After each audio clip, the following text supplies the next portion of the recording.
கடந்த 48 மணி நேரமா உலகத்தையே உற்றுநோக்க வச்சிருக்க அமெரிக்கா ஈரான் ராணுவ மோதல்களை பத்தி தான் இந்த ஆழமான வீடியோ நம்ம பார்க்க போறோம்.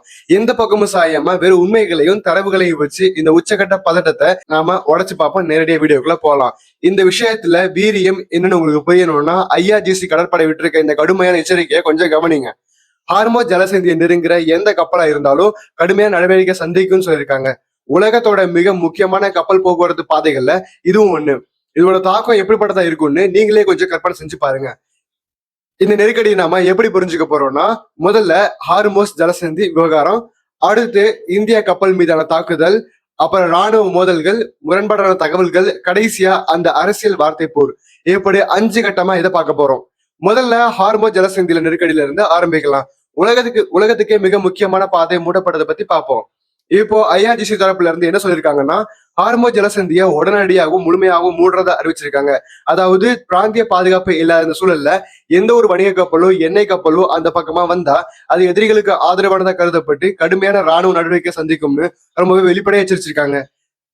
இப்போ 2வது கட்டத்துக்கு வருவோம். இந்திய கப்பல் மீதான தாக்குதல்.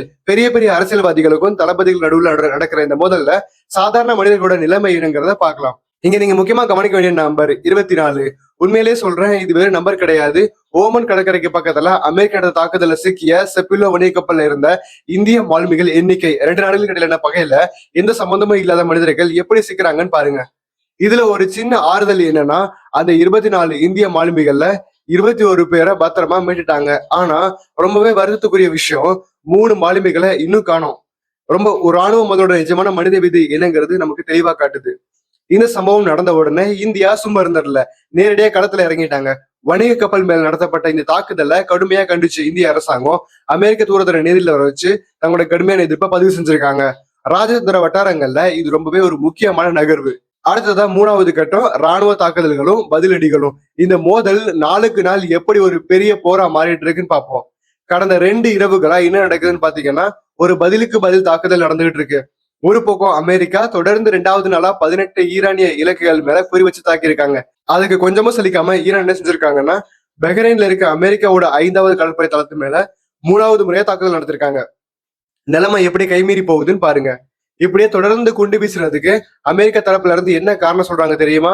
அமெரிக்க பாதுகாப்புத்துறை அமைச்சர் டீட் ஹெசஸ் சொல்லும் போது, பேச்சுவார்த்தைக்கு இது கட்டாயம் உதவும், அதனாலதான் தாக்குதல் நடத்துறோம்னு சொல்றாரு.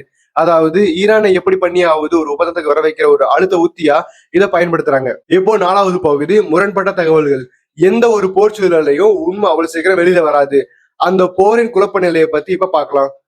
போர் நேரத்துல வர்ற குழப்பங்களுக்கு இது ஒரு நல்ல உதாரணம். ஈரானிய ராணுவம் ரொம்ப ஆணித்தனமா ஹார்மோஸ் ஜலசந்தி முழுமையா மூடப்பட்டுருச்சு அப்படின்னு சொல்றாங்க. ஆனா அதே நேரத்துல அமெரிக்க சென்ட்ரல் கமாண்ட் என்ன சொல்றாங்கன்னா, அப்படி எல்லாம் இல்ல, வணிக கப்பல் வழக்கம் போல ரொம்ப பாதுகாப்பா போகுதுன்னு சொல்றாங்க. 2க்கும் சம்மந்தமே இல்ல பாருங்க. அரசியல் பேச்சுவார்த்தைகள் நிறைய குழப்பம் தான். டொனால்ட் ட்ரம்ப் ஈரான் கூட நேரடி தொலைபேசி பேச்சுவார்த்தை நடந்துட்டு இருக்கேன்னு சொல்றாரு. ஆனா ஈரானிய ஊடகங்களோ அப்படி எந்தவித பேச்சுவார்த்தை நடக்கலன்னு சொல்றாங்க. போர் பயத்துல இருந்து தப்பிக்க அமெரிக்கா சொல்ற அப்பட்டமான பொய்ன்னு அவங்க மறுக்கிறாங்க. இறுதியா 5வது கட்டத்துக்கு வந்துட்டோம், அரசியல் வார்த்தை போர்.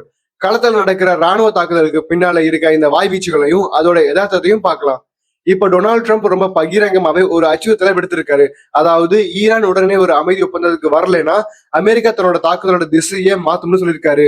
ராணுவ தளங்களை மட்டும் இல்லாம சாதாரண மக்கள் பயன்படுத்தக்கூடிய மின் உற்பத்தி நிலையங்கள், முக்கிய பாலங்கள், அப்புறம் குடிநீர் விநியோக கட்டமைப்புகள், இது எல்லாத்தையுமே குறிவைக்க போறதா ரொம்ப கடுமையா எச்சரிச்சிருக்காரு. அமெரிக்காவோட இந்த எச்சரிக்கைக்கு ஈரானிய அதிபர் மசூத் பெஷிர்கான் ஒரு பதிலடி கொடுத்திருக்காரு. இந்த மாதிரி மக்கள் உள்கட்டமைப்புகளை குறிவைப்போன்னு சொல்றது பலவீனத்தோட அடையாளமே தவிர கண்டிப்பா பலத்தோட அடையாளம் கிடையாதுன்னு அவர் சொல்லியிருக்காரு. ரொம்ப உறுதியா நிக்கிற ஒரு நாட்டுக்கு எதிராக அமெரிக்காவோட இயலாமையை தான் அது காட்டுதுன்னு அவர் விமர்சிச்சிருக்காரு. இதுவரைக்கும் நம்ம பார்த்தா இந்த தாக்குதல்கள், அப்புறம் இருதரப்பு வார்த்தை போர், இது எல்லாம் வச்சு பார்க்கும்போது என் மனசுல தோன்ற அந்த இறுதியான கேள்விய உங்களை நோக்கியே கேட்கிறேன். இந்த அதீத ராணுவ அழுத்தம் உண்மையிலே ஒரு அமைதிக்கான வழியை ஏற்படுத்துமா, இல்ல ஒட்டுமொத்த மத்திய கிழக்கு நாடுகள்லையும் பலிவாங்க போற ஒரு மிகப்பெரிய பிராந்திய போருக்கான ஆரம்ப புள்ளியை நம்ம பார்த்துட்டு இருக்கோமா? நீங்களே கொஞ்சம் இதை பத்தி ஆழமா யோசிச்சு பாருங்க. இதை பத்தின நிறைய வீடியோஸ்களை தெரிஞ்சுக்க இந்த சேனலை தொடர்ந்து பார்த்து பாருங்க. இதே மாதிரி அடுத்த வீடியோல பார்க்கலாம். See you.